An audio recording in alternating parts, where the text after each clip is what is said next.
Good morning here. It's Edna Keep live with Free Coaching Friday.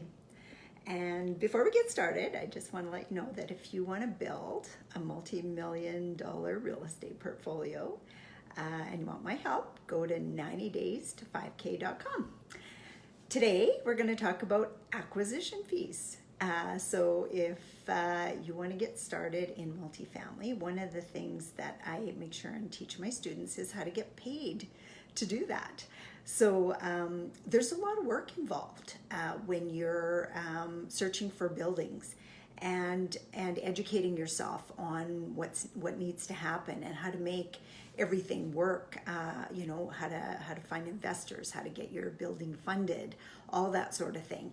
And you'll put in hours and hours, and sometimes you'll put hours and hours into a deal only to not be able to close it for some reason. It might be an environmental issue, might not be able to get financing, might not be able to raise the capital, different stuff like that. So you know, it's almost like a sales position if you think of it that way. You don't get paid on from every single person you talk to. Sometimes you do three or four, you're working on 3 or 4 different buildings that don't work out, and then the 5th one it works out. So that's your work. That's part of your contribution to your joint venture partners. So that's why you get acquisition fees. So what we do is when we are working on a building, we put our acquisition fees right in the closing costs, generally about 1% of the purchase.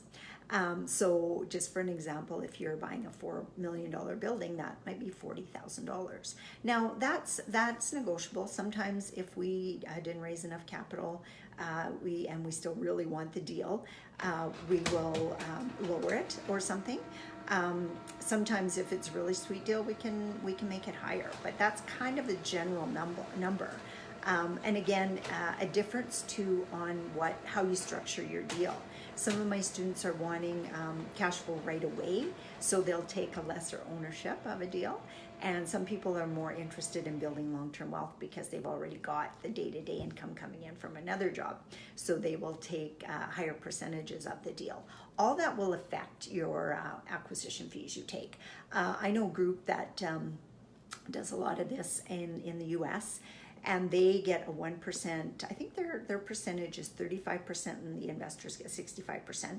They get a 1% acquisition fee on the purchase price and a 1% acquisition fee on the mortgage that they negotiate. So if they got 75% of that $4 million project I mentioned, they would get another $30,000 based on the mortgage that they negotiated. And totally understand that, because like I said, there's a lot of work involved. That's where you really earn your money. There's a lot of due diligence up front, and there's a lot of stuff that you have to do. So that's why you earn them, and how you earn them.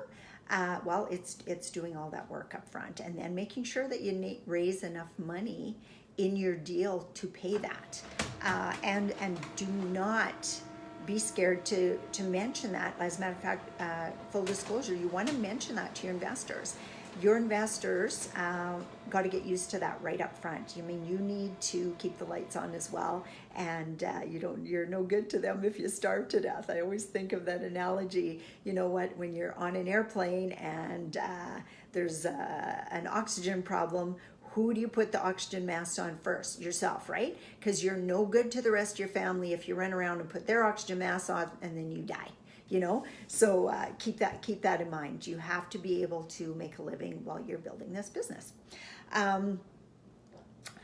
So that's how do I get paid? Well, you know what we do is we get it back when the building closes. You know, at the table from the lawyers. We usually send in our invoice or whatever, and just let them know that that's part of our acquisition fee that we get out of that.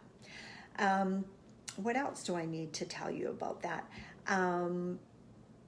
Some people might decide to forgo their acquisition fee if they don't raise enough money.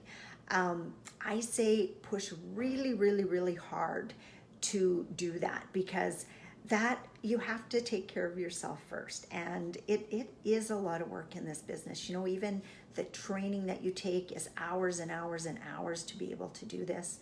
The time that you spend building the power team, the realtors, the mortgage brokers, the networking with investors, like that is all really, really important part of getting the deal done.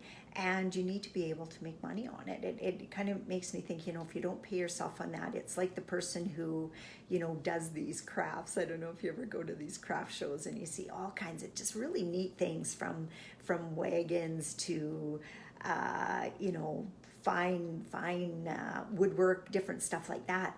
And people are selling it and you think, how the heck?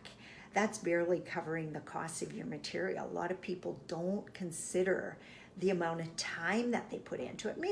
Maybe they're retired and it's just a hobby for them, but if they want to make money and consider it a money-making proposition, they have to get paid for their time. It's another reason why you know, you got to have the proper staff members and stuff too. You know, at some point it doesn't make sense for you to be the one running down to Rona to buy a toilet for the business. Your time is maybe better spent networking with investors or looking for potential investors or looking for that next deal. So all those reasons are the reasons why you get and earn. You absolutely earn those acquisition fees. It's not just given to you, you earn it. Again, some of that's mindset. You know, you have to believe that you earn it.